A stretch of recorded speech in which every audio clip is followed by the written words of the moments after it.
Peekaboo. Oh no. Oh no. Today I'm going to read chapter 8 from Final Gifts. I mean, are you even kidding me? Cash, come on. Oh Lord. Chapter 8 from Final Gifts.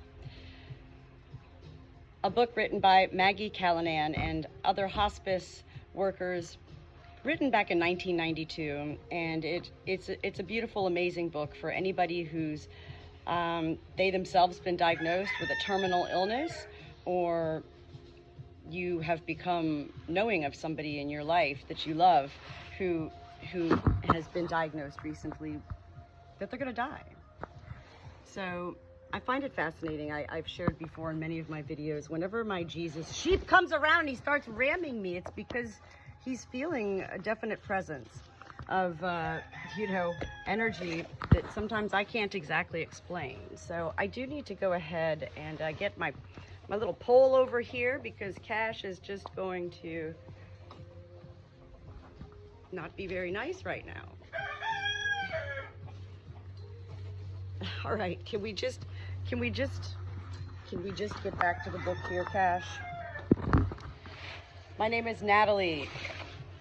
I am the Good Shepherd here on my small hobby farm in central North Carolina. Let's go ahead and see if we can dive right in to chapter 8.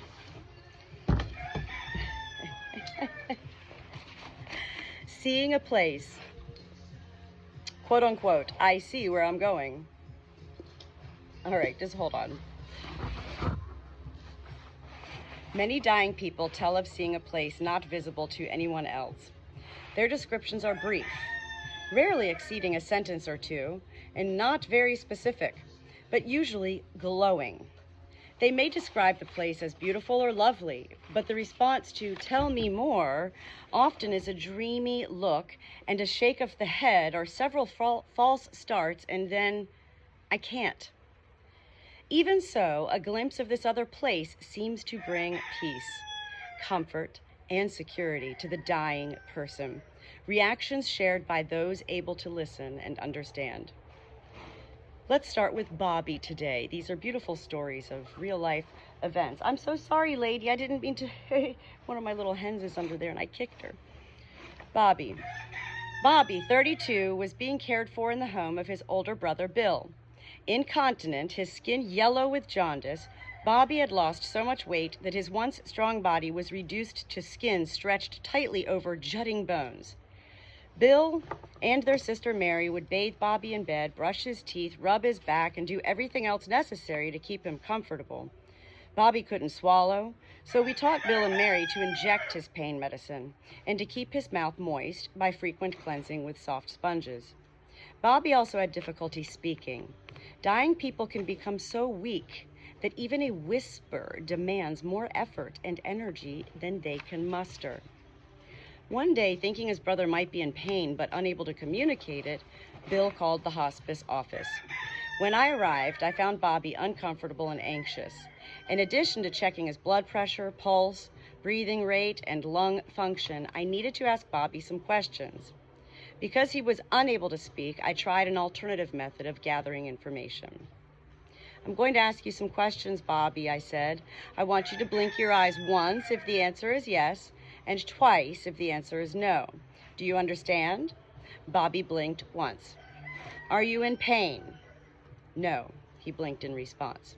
"You seem anxious to me. Are you?" "Yes." "Are you afraid?" "Yes." "Would you like me to explain what's happening to you?" "Yes." Even as he blinked his response, the anxiety seemed to begin to ease. Speaking slowly and pausing frequently to ask if this was what he wanted to know, I told Bobby that he seemed to be getting weaker, and that soon he'd become weaker still. He might not be able to open his eyes or respond to us at all, although he'd continue to hear what was going on. "Your breathing will get quieter and slower," I said, "and then you'll just go quietly home to Jesus." Bill said, jumping, "Wait, hold on.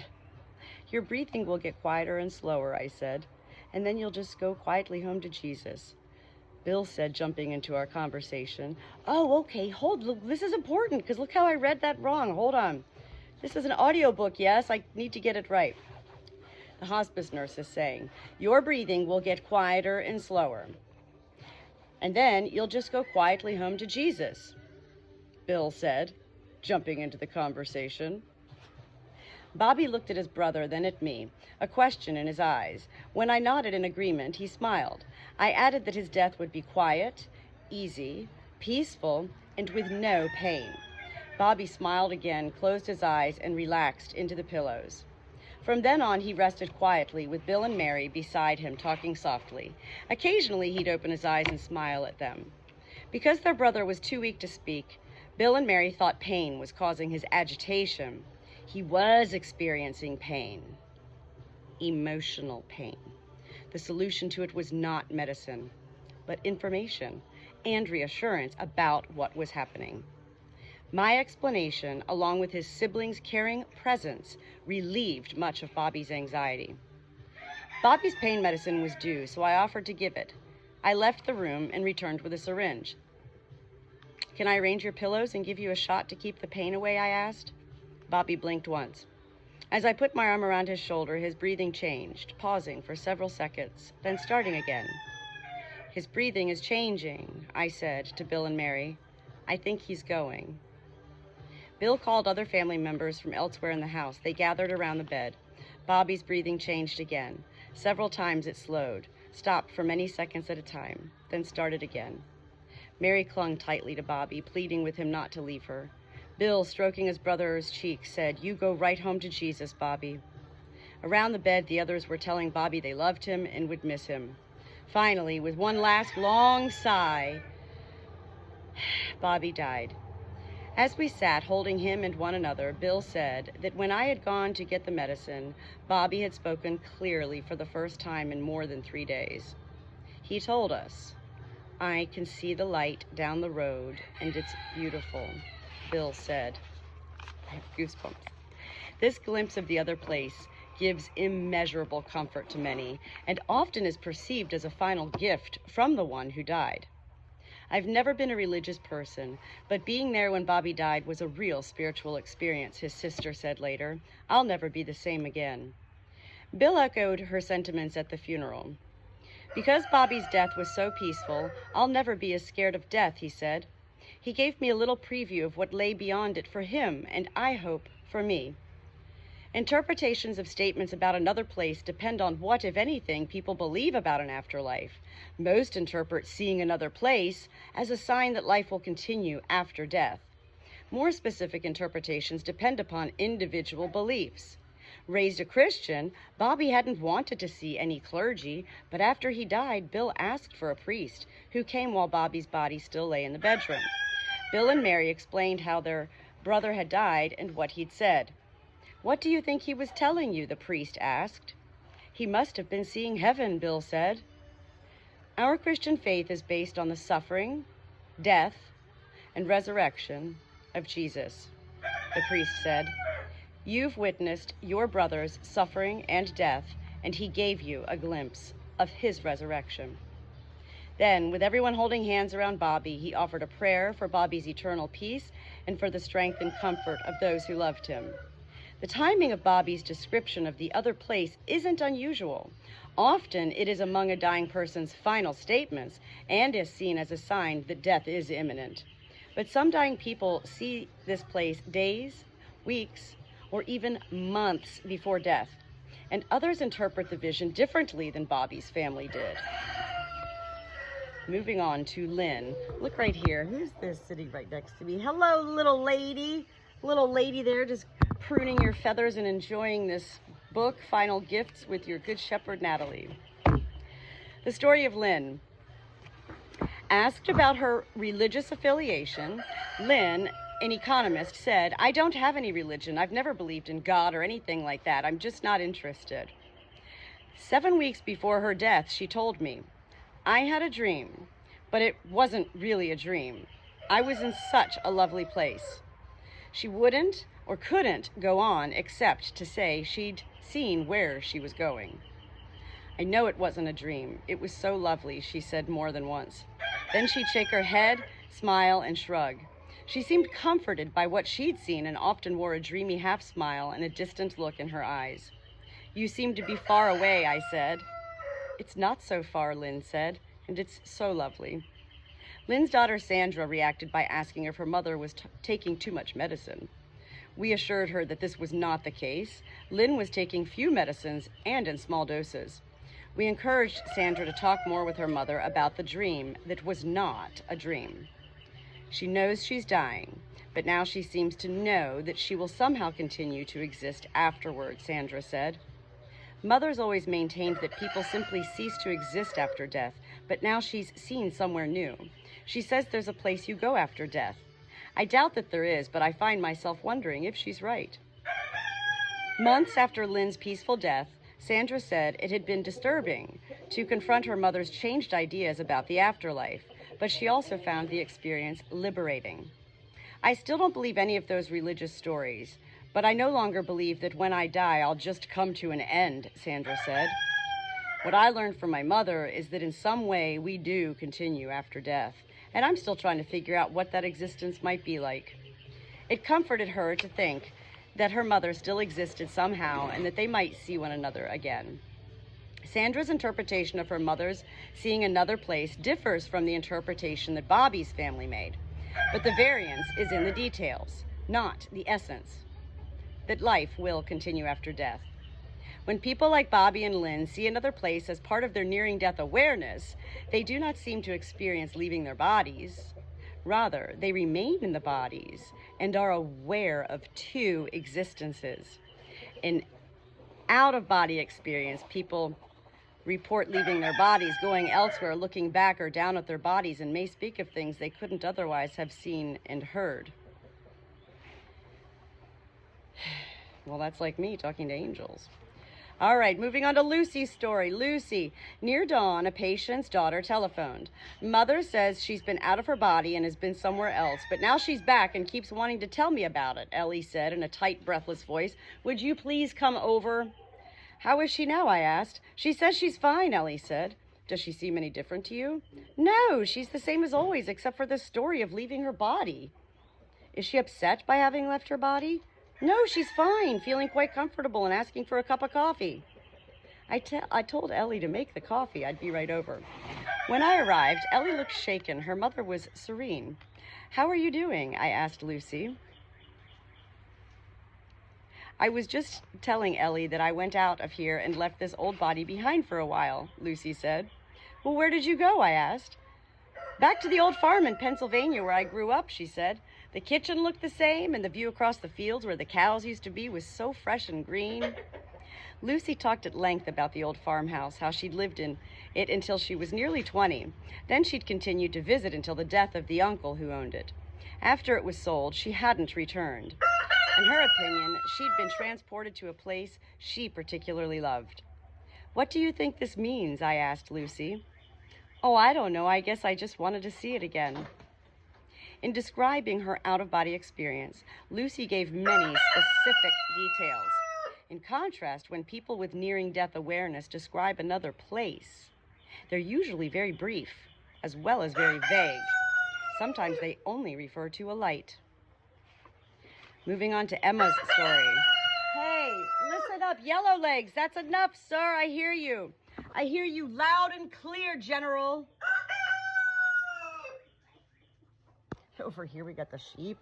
We're just having a good old time back here. Emma, 50, had a husband and 2 children in their early 20s.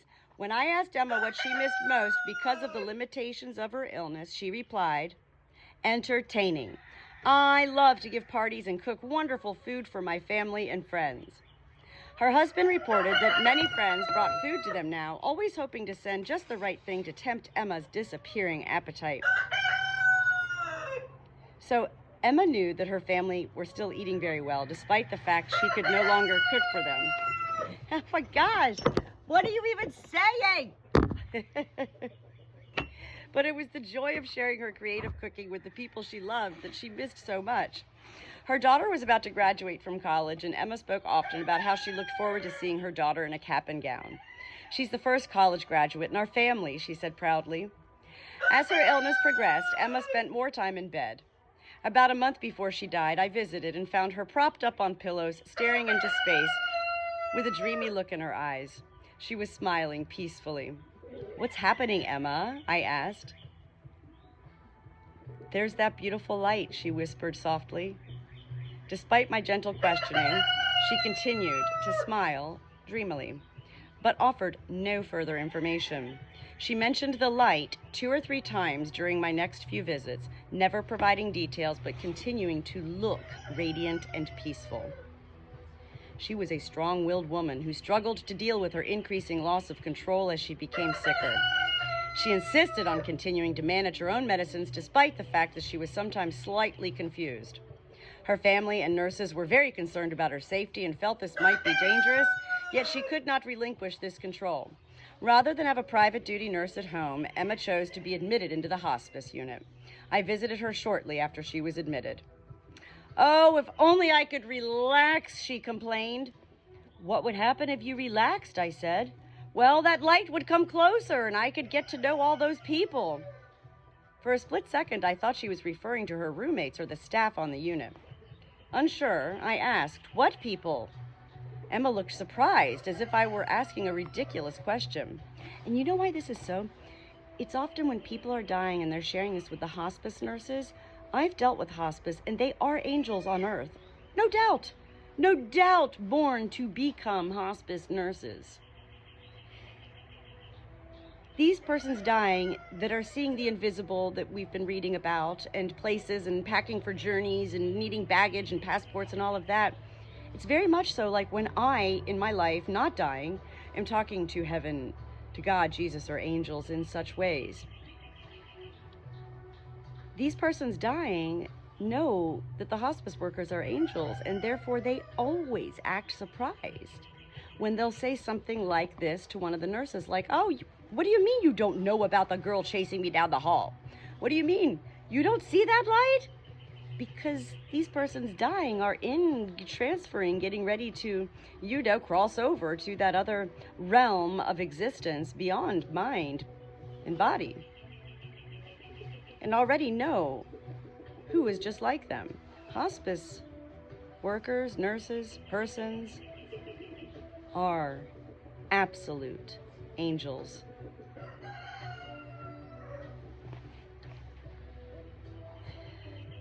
Emma looked surprised, as if I were asking a ridiculous question. "All these people around my bed, of course," she said, waving her arm to show the size of the crowd I couldn't see. "You will relax," I reassured her. "This is a safe place to relax and a safe place to get to know all these people around you. The beautiful light will come closer and everything will be all right." The nurse assigned to Emma's care reported that she was comfortable but deteriorating and often appeared busy, preoccupied, as though giving directions or fussing at people unseen. On the eve of her daughter's graduation, I visited again and asked, "What's happening, Emma?" "Well, I have so much to do with all these people, and that light just keeps coming closer," she replied with a trace of annoyance. "Do you know any of these people?" I asked her. "Well, there's my father," she said, squinting as if to see him better.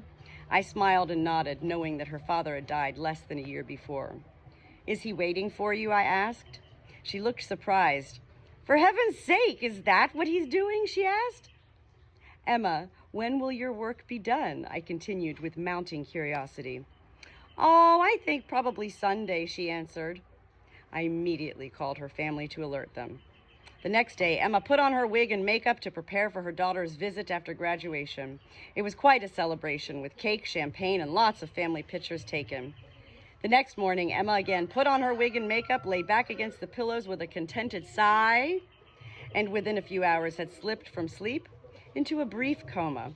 With her family quietly sitting around her, she peacefully died. As she had predicted, it was Sunday, and her work was done. We don't know what Emma saw that she described as the light, but others have told us of a place of light and warmth, or a person full of light. The descriptions are vague, but the emotions evoked by these experiences are clear: comfort and peace. Maybe the descriptions are vague because people feel they are trying to describe the indescribable. A coworker who had a near-death experience said, "I can tell you what happened, but I really can't explain what it was all like. Words are just inadequate. She told us of another experience and agreed with this patient's explanation of why we don't hear more. It's why I don't share. It's why I didn't share most of my life, my angel messages. I couldn't find the words, indescribable. I love learning about near-death experiences. This book is about near-death awareness. And what I believe happens to people like me, Natalie, is near-heaven experiences, near-life experiences. Excuse me. Moving on to Claire. Claire, 23, had just started work as a second-grade teacher when she began to develop headaches. Busy learning her new job, she ignored them. Over the winter, she had several colds. This happens to many new teachers, but these colds seemed particularly persistent. In December, she caught the flu. At spring break, her mother pushed her to see a doctor. Claire was diagnosed with acute leukemia and told she probably would die within weeks. The prognosis was wrong. An experimental treatment put the disease into remission. Claire had to resign from her teaching position, but found another way to work with children. Between her frequent hospital stays, she volunteered as a tutor at a children's hospital. But 5 years later, time began to run out. Claire moved home with her parents and was referred for hospice care. On the piano that she sometimes still played, I saw photos of Claire as she had been, young and healthy, with a mane of thick red hair, at the beach, riding a bike, playing softball. Now, her hair was a few wisps over a bony scalp, her body wasted and weak, and her cheeks bloated. She spent her days in a wheelchair or on the living room couch. Her mother, also a teacher, had taken an extended leave of absence to take care of Claire. She made a fine nurse and was able to respond helpfully to what Claire called her roller coaster moods. Many people with serious illnesses know the ups and downs of which Claire spoke. On up days, treatments seem to be working. Cure or remission seems not only possible but imminent, and there is a feeling of elation, excitement, and anticipation. But on days when a treatment isn't working, or I've got so many side effects that it feels like it's going to kill me faster than the cancer, those are the real downs, Claire said. It feels like I'm speeding downhill completely out of control. I even get the same kind of feelings inside that I used to get on a roller coaster when I was a kid. Going up is exciting but scary because I know how far down I might fall. And the downhill ride is a combination of fear and nausea as I wait for the crash that I know will happen. Hello? OMG. That's how I feel about life. Oh my God, that's amazing. Her brother Sam was Claire's other pillar of support. I actually write about this. I've been writing for years about my life being a roller coaster. What? Her brother Sam was Claire's other pillar of support. 3 years older, he was energetic and witty. When Sam was around, the affectionate teasing never stopped. One day, Claire showed me a copy of Kenneth Ring's book, Heading Toward Omega, which explores the effect on values and behavior of having a near-death experience. Sam brought this, she said. He wants me to read it, but it sounds kind of weird. He suggested I ask you what you think. Is it worth reading? Having read and enjoyed the book, I told her I'd found it fascinating and thought she might find it helpful. I said I'd be happy to talk about it with her. On my next visit, Claire said she'd read the book but had some questions. Did I think those stories were true? Could the people have made them up? Maybe they were on drugs, legal or otherwise. Ring and others have researched hundreds of people's experiences, I said. Doesn't he answer those questions right in the book? Yes, said Claire with a grin. I wanted to see what you thought. I almost believe it, but I'm still a little skeptical. I've never met anyone who's had an experience like that. Have you? Yes, I said. I had one. Oh, wow, she exclaimed. What happened? When I was a teenager, I nearly drowned, I said. I was at the beach and was caught in a current. When they dragged me out, they thought I was dead, but someone resuscitated me. And you had some kind of experience while that was going on? Claire asked. Would you mind telling me about it? I was out swimming and got a cramp. At first I thought I could float until it went away, but the current was stronger than I thought, I said. So I screamed for help. No one heard me. A wave took me under and I panicked. I was going up and down, being pulled farther and farther out. It was awful. I was choking. My lungs felt like they would burst. I wasn't even coming up above the surface. When I opened my mouth, I'd taken more water, and I knew I was going to die. Suddenly, much faster than I can tell you, everything changed. My panic disappeared. I wasn't struggling to breathe.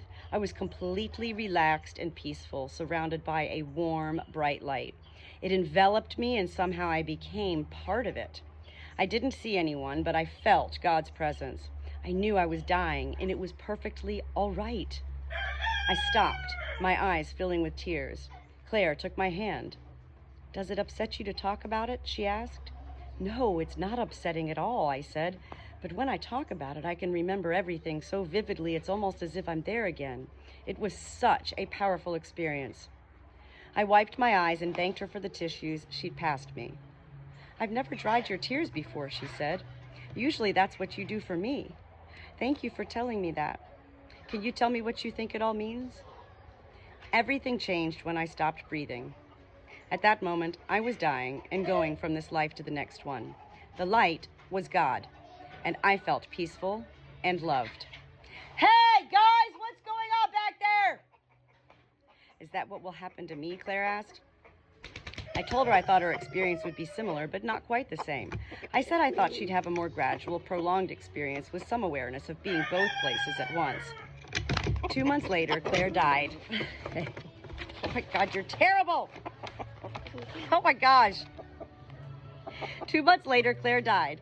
In her final week, drained of energy, she often seemed to be looking through people. Sam asked me if I thought she might be seeing something or someone. He'd asked her and received no reply, just a slight smile. "Claire, what are you doing?" I asked. "It's that place, you know. You were there," she said. "Claire, what's it like?" Sam said, putting a hand on her cheek. "You've got to tell me." Claire snuggled against her brother's hand and smiled. "I can't," she said. "You'll have to wait your turn." Maybe Claire's answer to Sam is the answer for all of us. Until it's our turn to die, we cannot know. But until then, we can listen to, learn from, and be comforted by people who see and try to tell us. Including people like me who talk to angels, and I'm not dying, okay? Sometimes comments about the other place are easy to miss or hard to understand. Often people mention a place or express a wish to go home, even when they are home. In that case, ask, which home? If someone seems to be saying death will be soon, ask, are you telling me you're about to go to another place? Or do you mean you're ready to leave? With some people, you can speak directly. Are you saying you'll be dying soon? When a dying person mentions another place, ask gently if they'd like to tell you about it. You may or may not hear much, but you will learn something. Dying people teach us that there may be some continuation of life beyond death. As dying people drift in and out of the other place, they assure us of its existence, its beauty, and its peace. Chapter 8. In the books. Well, what is going on with my flock? That was a bizarre sound they just made. I always have to look around, you know. Tis the season always here in the country for coyotes and all sorts of other ravenous wildlife, hawks. I'm going to go check on everybody. I continue to find this book amazing. I just recently talked to my sister, who told me that her sister-in-law has just recently been diagnosed with like terminal brain cancer. I said, "Oh my God," to my sister. "I've been reading this book, Final Gifts. You must share this with the family, because this is what we do. It's not that we forget. If we haven't been with somebody in life while they're dying, beyond an animal, a real person, we can't know what it's like. And so often what happens is we end up taking away all of what's being described and shared from these stories here of actual dying people. Seeing the light, packing for journeys to somewhere, needing their passports, wanting to make sure everyone understands that they understand that they're dying. And yet that complete vagueness, I find it beautiful to read all this, because this is, for my life, this is what I've said and why I say this is why we don't see 7-year-old people, children, walking around giving angel messages saying they talk to angels in heaven, because you need to experience life. in order to be able to even begin to decipher the ways that such other life beyond human existence here on earth, heaven, God, Jesus, and angels, how their energy, it's all really beautiful. And I really enjoy continuing to learn about life in such ways that beyond philosophical, physiological, and physical, the emotional aspect of life is the beauty in how we can create, our own storybook endings. Tomorrow I'll read chapter 9.